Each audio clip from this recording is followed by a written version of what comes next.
A lecture is an educational talk on a subject.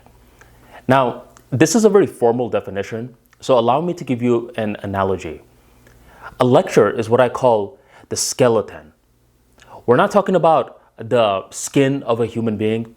We're not talking about the clothes that the human being wears. We're simply talking about the skeleton. If we hypothetically wanted to talk about the skin, the clothes, the accessories and such, then instead of giving a lecture, we may want to give a speech. We may want to give a talk, a short story, something like that, where it's more colorful in nature. The main purpose of a lecture is not to be too colorful.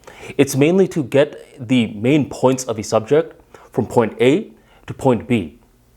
Think about one of those moments when you purchased a book in order to learn something. You wanted a manual or a guide. You simply wanted to understand how to do this certain task. But the author just kept giving all these anecdotes, all these stories, and you're getting frustrated. You're thinking, dude, forget all of these stories. Just give me the skeleton of exactly what I need to know in order to do this certain task. That is the purpose of a lecture. Now, I'm not saying that you need to be boring or anything. Just understand that with lectures, we're leading with education.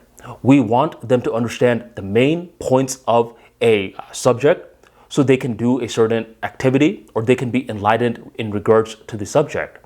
Stories, anecdotes, and all of that take a back burner. So once again, what is a lecture? A lecture is an educational talk in regards to a certain subject.